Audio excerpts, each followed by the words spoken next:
ತಂದೆ ತೀರೋದ್ಮೇಲೆ ಒಬ್ಬ ಮಗ ತಾಯಿನನ್ನು ಕರ್ಕೊಂಡೋಗಿ ವೃದ್ಧಾಶ್ರಮಕ್ಕೆ ಸೇರಿಸ್ತಾನೆ.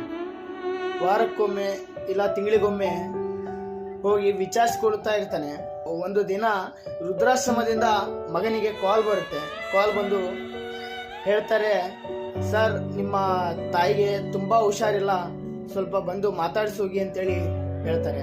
ಈ ಒಂದು ಮಾತನ್ನು ಕೇಳಿಸ್ಕೊಂಡ ಮಗ ಓಡಿ ಓಡಿ ವೃದ್ಧಾಶ್ರಮಕ್ಕೆ ಬರ್ತಾನೆ. ತಾಯಿ ಹತ್ರ ಕುಂತು ಕೇಳ್ತಾನೆ, ಏನಾದರೂ ಬೇಕಿತ್ತಾ, ಏನಾದರೂ ತಂದ್ಕೊಳ್ಳ ಹೇಳು ಅಂತೇಳಿ ತಾಯಿನನ್ನು ಕೇಳಿದ್ರೆ ತಾಯಿ ಹೇಳ್ತಾಳೆ, ಕೆಲವೊಂದು ಮಾತುಗಳ ಇದಾವೆ ಮಗನೇ, ಸೊ ಈ ಮಾತುಗಳು ಬರ್ಕೋ ಅಂತೇಳಿ ಹೇಳ್ತಾಳೆ. ಆ ಮಾತುಗಳು ಹೀಗಿರುತ್ತೆ, ವೃದ್ಧಾಶ್ರಮದ ಕಿಟಕಿಗಳಿಗೆ ಬಾಗಿಲುಗಳಿಲ್ಲ. ಸೊ ಆ ಕಿಟಕಿಗಳಿಂದ ಚಳಿಗಾಲದಲ್ಲಿ ಬಹಳ ಗಾಳಿ ಬರುತ್ತೆ. ಆ ಗಾಳಿಯಿಂದ ಎಲ್ಲ ವಯಸ್ಸಾದವರು ಗಾಳಿಗೆ ನಡುಗ್ತಾ ಇರ್ತಾರೆ. ಅದನ್ನು ಸರಿಪಡಿಸು ಮತ್ತು ಅದಕ್ಕೆ ಒಂದು ಬಾಗಿಲು ಇಲ್ಲ ಗಾಜಿನ ಗ್ಲಾಸ್ ಮಾಡಿಸು ಅಂತೇಳಿ ಹೇಳ್ತಾಳೆ.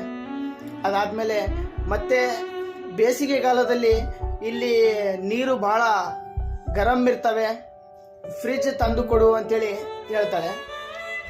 ಮತ್ತೊಂದು ಮಾತು ಹೇಳ್ತಾಳೆ, ವೃದ್ಧಾಶ್ರಮದ ಊಟದ ವ್ಯವಸ್ಥೆ ಸ್ವಲ್ಪ ಚೆನ್ನಾಗಿ ಮಾಡಿಸು, ಯಾಕಂತೇಳಿ ಹೇಳಿದ್ರೆ ಒಂದೊಂದು ವಾರತನ ಊಟನೇ ಮಾಡಿಲ್ಲ ಅಂತೇಳಿ. ಇದೆಲ್ಲ ಕೇಳಿಸ್ಕೊಂಡ ಮಗ ಬಹಳ ಆಶ್ಚರ್ಯಗೊಳ್ತಾನೆ. ನಾನು ಪ್ರತಿ ವಾರ ಇಲ್ಲ ತಿಂಗಳಿಗೊಮ್ಮೆ ಬಂದು ಹೋಗ್ತಿದ್ದೆ, ಅವಾಗ ಏನು ಹೇಳಾರ್ದೆ ಇವಾಗ ಹೇಳ್ತಾ ಇದ್ದಾಳೆ ಅಮ್ಮ ಅಂತೇಳಿ. ಅಮ್ಮ ಹೇಳ್ತಾಳೆ, ನೋಡು ಮಗ, ನನಗಂತೂ ಅಭ್ಯಾಸ ಆಗಿಬಿಟ್ಟಿತ್ತು ಇಲ್ಲಿ ಚಳಿಗೆ ಸಹಿಸ್ಕೊಳ್ಳೋದು, ಮತ್ತೆ ಊಟದಿಂದ ಹಾಗೇನೆ ಇರೋದು, ಮತ್ತೆ ನೀರು ಕುಡಿಲಾರ್ದಂಗೆ ಇರೋದು. ಇದಕ್ಕೆಲ್ಲ ನಾಳೆ ಒಂದು ದಿವಸ ನಿನ್ನ ಮಕ್ಕಳು, ನೀನು ಮುದುಕ ಆದ್ಮೇಲೆ ನಿನ್ನ ಮಕ್ಕಳು ನಿನಗೆ ವೃದ್ಧಾಶ್ರಮಕ್ಕೆ ಸೇರಿಸಿದ್ರೆ ನೀನು ಇವನ್ನೆಲ್ಲ ಸಹಿಸ್ಕೊಳಕ್ ಆಗಲ್ಲ. ಯಾಕಂತ ಹೇಳಿದ್ರೆ ನಾನು ನಿನ್ನ ಬಹಳ ಪ್ರೀತಿಯಿಂದ ಬೆಳೆಸಿದ್ದೇನೆ.